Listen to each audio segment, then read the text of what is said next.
दी Kerala story. इस film का जिस दिन से ट्रेलर लॉन्च हुआ है उस दिन से लगातार ये फिल्म कंट्रोवर्सी से घिरी हुई है। तो आखिर इस फिल्म की कहानी में ऐसा क्या है जो इस फिल्म को लेकर इतनी ज़्यादा चर्चा है, इतनी कंट्रोवर्सी है। तो चलिए आज बात करते हैं इस फिल्म की कहानी के बारे में। कहानी की शुरुआत होती है एक इंट्रोगेशन रूम से, जहाँ पर एक लड़की जिसका नाम शालिनी है, फातिमा उर्फ शालिनी, ऑफिसर को बताती है कि वो इंडिया से सीरिया कैसे पहुंची। कहानी फ्लैशबैक से शुरू होती है, जहां पर एक लड़की बुर्का पहने एक आदमी के साथ कहीं जा रही होती है। उन्हें आगे एक चेक पोस्ट मिलता है, जहां पर वो कुछ पैसे देकर आगे निकल जाते हैं। कहानी वापस से इंट्रोगेशन रूम में शिफ्ट होती है, जहां पर ऑफिसर शालिनी को बोलते हैं, तुम खुद सीरिया जाना चाहती थी और अपने देश से जंग करना चाहती थी। जिसके जवाब में वो ऑफिसर को बताती है वो इंडिया से निकली तो अपनी मर्जी से थी, लेकिन ये सब एक प्रोग्रामिंग के तहत हुआ, जैसे कोई अदृश्य रिमोट उसे कंट्रोल कर रहा हो। वो अकेली इसका शिकार नहीं हुई है, बल्कि हजारों लड़कियों के साथ ऐसा हो चुका है। अगले सीन की शुरुआत होती है फातिमा उर्फ शालिनी के अतीत से। शालिनी 2 साल पहले केरला में थी अपने परिवार के साथ। वो अपने कॉलेज के लिए अपने घर से दूर जाने वाली है। उसकी माँ और दादी उसकी फिक्र कर रही हैं, लेकिन उतनी ही सपोर्टिव भी हैं। फिर उनकी फैमिली के कुछ हैप्पी मोमेंट दिखाए जाते हैं। फाइनली शालिनी अपने कॉलेज पहुंचती है, जिसकी दीवारों पर एंटी इंडिया स्लोगन की पेंटिंग बनी होती है। वो अपनी रूममेट से मिलती है, पहली नीमा जो क्रिश्चियन है, दूसरी गीतांजलि जो हिंदू है और तीसरी आसिफा जो एक मुस्लिम लड़की है। फिर ये सब एक कॉलेज प्रोग्राम अटेंड करते हैं, जहाँ पर एक अननोन व्यक्ति आसिफा को छोड़कर बाकी तीनों लड़कियों की फ़ोटो ले रहा होता है, और फिर बाद में वो वही पिक किसी दूसरे आदमी को दिखाता है। कहानी फिर से वापस इंट्रोगेशन रूम शिफ्ट होती है, जहाँ पर ऑफिसर से उसे पता चलता है कि शालिनी नाम की लड़की एग्जिस्ट ही नहीं करती है। ऑफिसर के द्वारा उससे पूछा जाता है कि उसने आईसिस कब ज्वाइन किया था, जिसके जवाब में वो उन्हें बताती है उसने आईसिस क्यों और कैसे ज्वाइन किया, कैसे एक सीधी सादी लड़की को टेररिस्ट बना दिया जाता है। उसने अपनी ज़िंदगी में कई चीज़ें देखी, सताए हुए बच्चे, औरतें जिन्हें बड़ी बेरहमी से मार दिया गया। कहानी वापस शालिनी के कॉलेज के दिनों से शुरू होती है। शालिनी अपनी चारों फ्रेंड के साथ डिनर के लिए कहीं बाहर जा रही होती है। आशिफा किसी को कॉल करती है और उसे अच्छे से बिहेव करने को बोलती है। फिर वो लड़कियों से कहती है उसे बीच पर किसी काम से जाना है, उसका कजिन नीचे वेट कर रहा है, तो वो पहले बीच पर एंजॉय कर लें फिर डिनर पर चलेंगे। ऐसा कहकर वो सब लड़कियों के साथ बीच पर जाती है। आसिफा के कजिन रमीज जो कि MBBS कर रहा है, और दूसरा अब्दुल जो बिजनेसमैन है। रमीज उन सबके सामने बहुत अच्छे से बात करता है। वो बताता है वो फॉरेन जाकर बहुत सारे पैसे कमाना चाहता है, जिससे कि वो ज़्यादा लोगों की मदद कर सके। ये बात शालिनी को बहुत पसंद आती है और वो रमीज से इम्प्रेस्ड हो जाती है। इसके बाद वो सब बीच पर जाकर बहुत इंजॉय करते हैं। लड़कियां डिनर पर जाती हैं, लेकिन लड़के बाद में आते हैं कहकर चले जाते हैं। डिनर करने से पहले आसिफा और निमा प्रार्थना करती हैं। फिर उन लोगों की आपस में बात होती है और आसिफा कहती है कि बिना प्रार्थना करे खाना खाना पाप होता है। तभी दोनों लड़के आ जाते हैं और वो सब डिनर एंजॉय करते हैं। वापस जाते वक्त उन सब में पाप और पुण्य को लेकर चर्चा होती है। आसिफा उन सब से बोलती है पाप करने वालों को दोजक की आग में जलना पड़ता है, और जो आग धरती की आग से 70 गुना तेज होती है।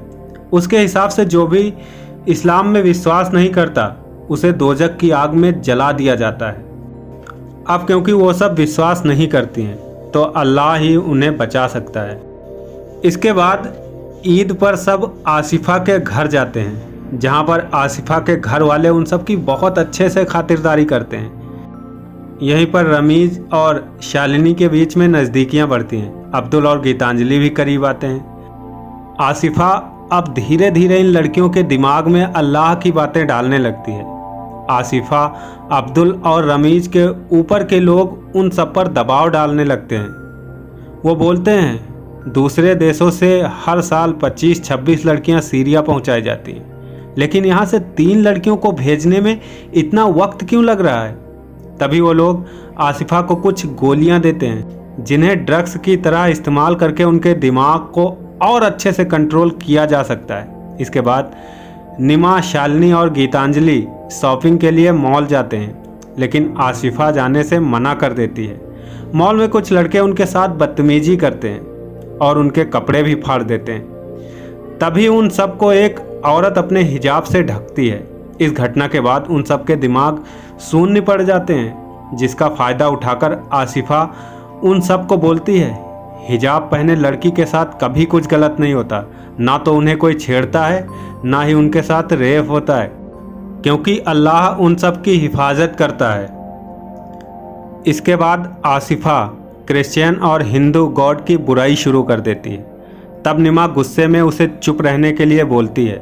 इसके बाद आसिफा को एक कॉल आता है, जिससे पता चलता है कि यह सब आसिफा ने ही करवाया था।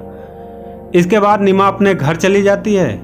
इधर शालिनी और गीतांजलि आसिफा के साथ अब्दुल और रमीज से मिलने चले आते हैं, जहां पर दोनों फिर से अच्छा बनने का नाटक करते हैं। तभी रमीज अपनी MBBS का फ़ायदा उठाकर शालिनी और गीतांजलि को ड्रग्स की गोली ये बोलकर देता है कि ये एंटी डिप्रेशन की दवा है। इसके बाद आसिफा के कहने पर शालिनी और गीतांजलि हिजाब पहनना शुरू कर देती हैं और अल्लाह का नाम लेने लगती हैं। धीरे धीरे दोनों को ड्रग्स की लत लग जाती है। अब शालिनी और रमीज के बीच में काफ़ी ज़्यादा नज़दीकियाँ बढ़ चुकी होती हैं। धीरे धीरे दोनों के बीच में फिजिकल रिलेशन शुरू हो जाता है, उधर गीतांजलि और अब्दुल के बीच भी। लेकिन निमा इन सब से दूरियां बना लेती है, क्योंकि उसे क्रिश्चियन धर्म पर ज़्यादा विश्वास होता है। इसके बाद आसिफा शालिनी और गीतांजलि को उसकी फैमिली के खिलाफ भड़काने लगती है।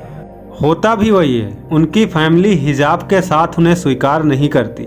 कॉलेज वापस आने के बाद शालिनी को पता लगता है कि वो प्रेग्नेंट है, लेकिन रमीज उसे शादी करने के बदले उसे पूरी तरह मुस्लिम बनने को बोलता है। शालिनी बहुत कुछ सोचकर अपना धर्म चेंज कर मुस्लिम बन जाती है।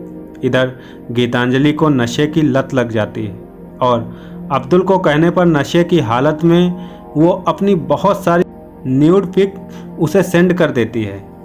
अब अब्दुल उससे बार बार सीरिया जाने की बात करता है, लेकिन गीतांजलि मना करती रहती है और आखिर में वो सब समझ जाती है कि ये एक तरह का जाल है जिसमें उसे फंसाया गया है।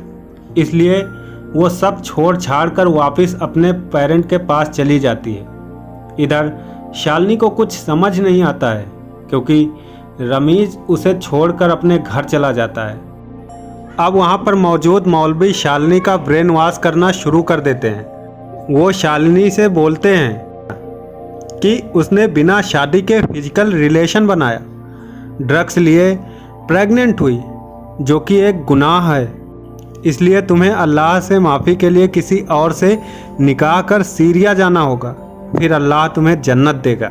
इसके बाद शालिनी का निकाह इशाक नाम के व्यक्ति से कर दिया जाता है। जब यह निकाह हो रहा होता है तभी वहाँ पर शालिनी की माँ आती है और वहाँ पर मौजूद मौलवी से रिक्वेस्ट करती है कि वो अपनी बेटी और दामाद को अपना लेगी, यहाँ तक कि शालिनी का इस्लाम कबूलना भी। लेकिन शालिनी अपनी माँ के साथ जाने से मना कर देती है।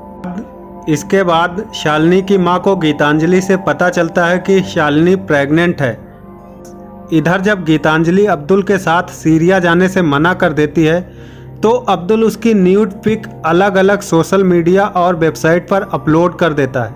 जब ये बात गीतांजलि को पता लगती है तो वो आत्महत्या कर लेती है। इशाक और शालिनी को जाने से पहले उन्हें स्पेशल क्लासेस दी गई। उनके साथ 3-4 कपल और थे। जाने से पहले आसिफा ने शालिनी को बहुत सारी शॉपिंग कराई। स्पेशल ट्रेनिंग में उन्हें maps, topper sheet, solar campus और बहुत कुछ अच्छे से याद करने के लिए कहा जाता है, ताकि इमिग्रेशन ऑफिस से लेकर बॉर्डर तक उन पर किसी को शक ना हो। जाने से पहले शालिनी को उसकी माँ से मिलने दिया गया ताकि वो पुलिस कंप्लेन ना करे। जाने से पहले शालिनी अपनी माँ को सिर्फ इतना बताती है कि वो हनीमून के लिए कोलंबो जा रही है। इसके बाद इशाक और शालिनी कोलंबो श्रीलंका पहुँच जाते हैं। तभी शालिनी को निमा का कॉल आता है और वो बताती है कि गीतांजलि ने आत्महत्या कर ली। रमीज कहीं नहीं गया, बल्कि वो यहीं केरला में है। और साथ में वो ये भी बताती है कि वो शालिनी और गीतांजलि के कहने पर मोहसिन से मिलने गई थी। उसने उसकी ड्रिप में ड्रग्स मिला दिया और उसके साथ उसने और उसके कई लोगों ने रेप किया। ये सुनकर एक टाइम के लिए शालिनी को लगता है कि ये एक तरह का जाल है, लेकिन उसका ब्रेन वॉश इतनी अच्छी तरीके से किया गया था कि उसे लगने लगता है कि अल्लाह गीतांजलि और निमा को इस्लाम छोड़ने की सज़ा दे रहा है। इसके बाद इशाक और शालिनी अफ़गानिस्तान के एक छोटे से गांव में पहुंच जाते हैं, जहां पर वो कुछ दिनों के लिए रहते हैं। इशाक और शालिनी कहीं जा रहे होते हैं, तभी उन्हें रास्ते में बहुत सारी लाशें मिलती हैं जिन्हें बहुत ही बर्बर तरीके से मारा गया था। इस गांव में बिताने के बाद वो आगे निकल जाते हैं, जहां पर रास्ते में बार बार शालिनी इशाक से फ़ोन करने की रिक्वेस्ट करती है ताकि वो अपनी माँ से बात कर सके, लेकिन इशाक उसे डराकर बात को रफा दफा कर देता है। अब कुछ दिनों के लिए इशाक और शालिनी हैरत में रुकते हैं, जो कि अफ़गानिस्तान में पड़ता है। वहीं पर इशाक प्रेग्नेंट शालिनी का रेप करता है, जिससे कि शालिनी बुरी तरीके से टूट जाती है। इस घटना के बाद से शालिनी इशाक से ज़्यादा बात नहीं करती है। एक बार जब इशाक काम से बाहर चला जाता है तो मौका देखकर शालिनी घर से बाहर निकल आती है ताकि वो वहाँ से भाग सके। लेकिन शालिनी रास्ते में देखती है कि कुछ औरतों को बेचा जा रहा है। रास्ते में एक जगह पर वो देखती है कि एक औरत का हाथ काट दिया गया है और उसके पति का सिर, क्योंकि उसका गुनाह ये था कि उसने लिपस्टिक लगा ली थी, जो कि इस्लाम में हराम है, और उसके पति ने उसे ऐसा करने दिया था। इसी दौरान शालिनी की मुलाकात यहाँ के सरदार की वाइफ से होती है, जो कि शालिनी की काफ़ी मदद करती है। शालिनी यहीं पर अपनी बेटी को जन्म देती है। इसके बाद अपनी बेटी को लेकर शालिनी डरने लगती है। तभी सरदार की वाइफ शालिनी के बहुत रिक्वेस्ट करने पर उसे अपनी फ्रेंड के पास ले जाती है, जो कि शालिनी को अपनी माँ के पास वॉइस मैसेज भेजने में मदद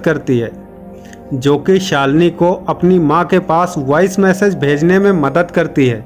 शालिनी और सरदार की वाइफ के वहाँ से चले जाने के बाद उस औरत को मार दिया जाता है। जब इशाक इस्लामिक लड़ाई में मारा जाता है तब वहाँ के लोग शालिनी को पकड़कर कहीं और भेज देते हैं। वहाँ जाकर शालिनी को पता लगता है कि इशाक जिंदा है और उसी ने शालिनी को आईएसआई के हाथ बेचा है। वहाँ पर शालिनी जैसी बहुत सी औरतें हैं जिन्हें इसी तरह बेवकूफ़ बनाकर बेचा गया है। अब शालिनी की बेटी छीन ली जाती है और शालिनी के साथ बहुत से लोग रेप करते हैं। इसके बाद शालिनी और दूसरी औरतों को एक कमरे में बंद कर दिया जाता है। शालिनी ने मैप को बहुत अच्छे से पढ़ा होता है, जिससे वो आसानी से समझ जाती है कि वो ईरान और अफ़गानिस्तान के बॉर्डर के करीब है और उसके उस पार यूएसए पेसमेकर एम्बेसी है। अब शालिनी और कुछ औरतें वहां से भागकर बॉर्डर क्रॉस करने की कोशिश करती हैं, लेकिन सभी औरतें आईएसआई के मेंबर के हाथों मारी जाती हैं। पर शालिनी किसी तरह वहां से बचकर निकल जाती है और वो भागकर किसी तरह बॉर्डर क्रॉस कर लेती है, जहां पर 17 घंटों के बाद वो बेहोशी की हालत में यूएसए एम्बेसी के ड्रोन में कैद होती है और इसके बाद यूएसए एम्बेसी वाले उसे रिकवर कर लेते हैं। शालिनी की ये कहानी सुनने के बाद यूएसए एम्बेसी वाले उसे वापस जाने की इजाज़त नहीं देते हैं, क्योंकि उसने 1 साल आईएसआई के साथ बिताया है। शालिनी एक बार अपनी माँ को कॉल भी करती है और वो अपनी माँ को बताती है कि वो सलामत है। कुछ महीने बाद शालिनी को अपनी बेटी वापस मिल जाती है, क्योंकि यूएसए एम्बेसी वाले उसे ढूंढ लाते हैं। शालिनी अभी भी यूएसए पेसमेकर जेल में है, जो कि ईरान और अफगानिस्तान के बॉर्डर पर है। अभी भी शालिनी, गीतांजलि और निमा के पेरेंट जस्टिस की मांग कर रहे हैं, लेकिन अभी भी उन्हें जस्टिस नहीं मिला। यहीं पर फिल्म खत्म हो जाती है। इसी तरह की और फिल्मों के एक्सप्लेनेशन के लिए चैनल को सब्सक्राइब करें और वीडियो को लाइक करें।